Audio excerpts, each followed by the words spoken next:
Será que você precisa de um oncologista? O vídeo de hoje tem o objetivo de dar uma ideia geral do que é o especialista em câncer, o que ele faz, como é que surge o câncer e quais são os fatores diretamente relacionados a essa doença. Antes de progredir, eu quero que você se inscreva no canal e curta a nossa página e a gente vai em frente. Olá, meu nome é Rogério Leite, eu sou oncologista. Às vezes eu converso com as pessoas e eles perguntam, mas o que é um oncologista? O que esse médico trata? Que especialidade que é essa? Na verdade, a oncologia é uma especialidade voltada para o tratamento de câncer. Existe o oncologista clínico, que faz a quimioterapia, o oncologista cirúrgico, no caso é a minha especialidade, a oncocirurgia, e existe o radioterapeuta, que também faz o tratamento com câncer através de radiação. E o oncologista, ele trata uma série de doenças. O câncer não é uma doença única. Às vezes as pessoas dizem assim, olha, eu tenho um conhecido que tem câncer, mas não quer dizer muito, porque na verdade o câncer ele é uma alteração de uma célula do corpo que passa a se multiplicar de forma desordenada.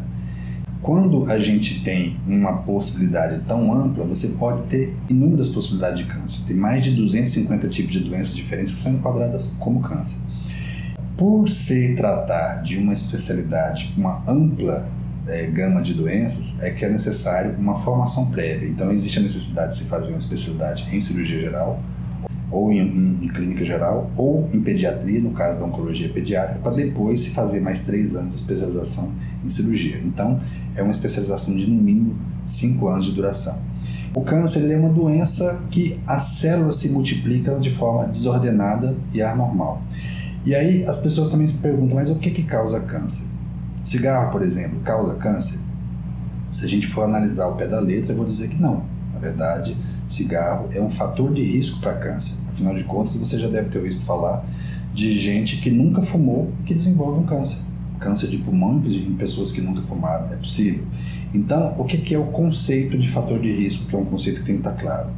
Quando você está exposto àquela situação, você tem uma chance muito maior de desenvolver a doença. O cigarro, assim como a bebida alcoólica, é fator de risco para câncer, mas não pode dizer que é a causa direta. Então, o fator de risco vai entrar obesidade, cigarro, vai entrar intoxicações por uma série de químicos, por exemplo, e isso pode, associado a vários fatores, levar ao desenvolvimento do câncer. Para a gente simplificar, a gente pode dividir basicamente a causa do câncer em 3 situações específicas. Primeiro, intoxicação. O que significa isso? Quando você tem, por exemplo, tabagismo, quando você tem, por exemplo, o alcoolismo, mercúrio, agrotóxico, vírus HPV, por exemplo, radiação solar, tudo isso é considerado intoxicação, ou seja, aquilo que não deveria estar no teu corpo e de repente está lá. Uma segunda causa, para a gente dizer em termos genéricos, que poderia dizer que é causa do câncer, desnutrição. Ocorre, por exemplo, quando você tem uma desnutrição de uma deficiência de vitamina D. A vitamina D hoje, que não é vitamina, é um hormônio, ela está associada à prevenção de diversos tipos de câncer. Só que ela tem que estar em um nível relativamente elevado, acima de 50 a 60. E a imensa maioria da população, mais de 90%, tem deficiência de vitamina D nesses termos. Então a desnutrição também é uma segunda causa de câncer. E a terceira situação a gente pode considerar, por exemplo, um conflito emocional mal resolvido. Às vezes a gente escuta situações de parentes pessoas que estavam tudo bem, morreu um parente, morreu um filho, passa 1 ano, 2 anos, desenvolve um tumor. Geralmente essas causas isoladamente não são suficientes. Geralmente existe a necessidade de ter uma combinação, ou seja, a pessoa pode ter um conflito emocional e não desenvolver câncer, não significa que vai ter. Mas se ela tem uma desnutrição associada à intoxicação, ela já tem uma chance maior de desenvolver.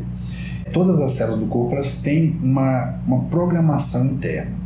Elas nascem, elas crescem, elas se diferenciam naquelas células que elas vão ser para o resto da vida e depois morrem. Então há um mecanismo interno que controla a vida celular. No câncer não há uma obediência a essa regra. No câncer simplesmente as células, por um mecanismo de sobrevivência celular, começam a se multiplicar de forma desordenada e não para, viram tumores. No fim das contas, o câncer é a ausência de qualidade de vida. Afinal de contas, essas células que começam a se multiplicar de forma desordenada começaram a se alterar por conta de uma qualidade de vida ruim, por conta de cigarro em excesso, por estresse em excesso, falta de atividade física, né?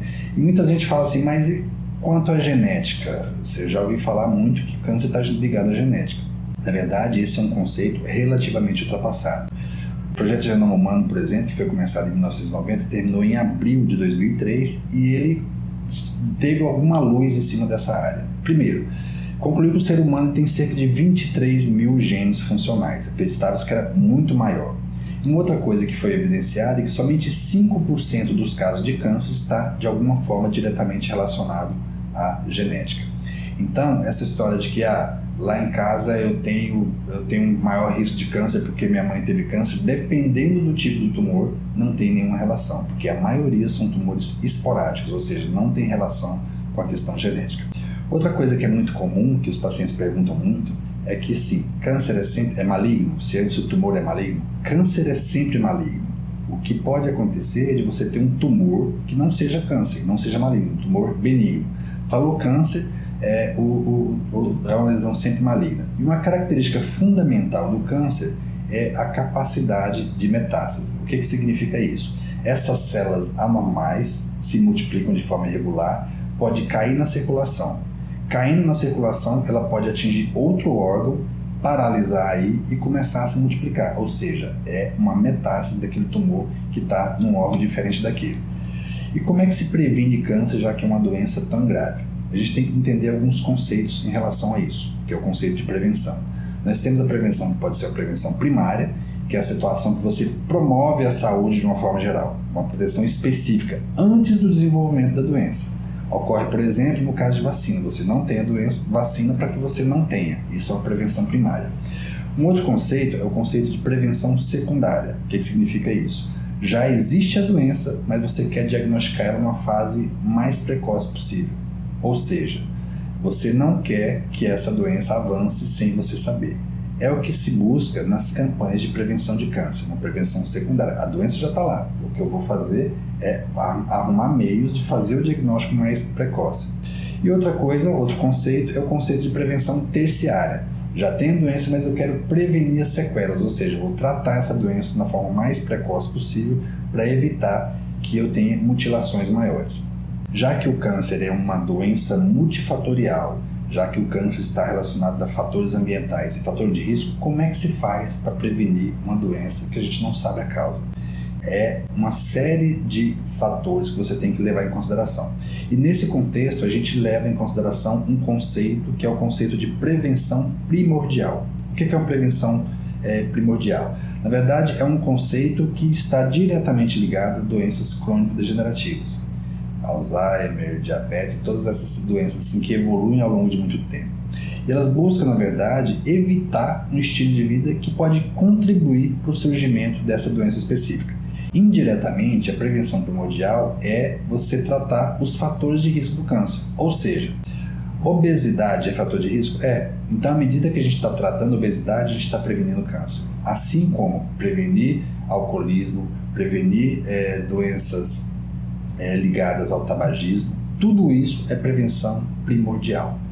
No fim das contas, quando você aumenta a qualidade de vida, você está prevenindo câncer de uma forma indireta.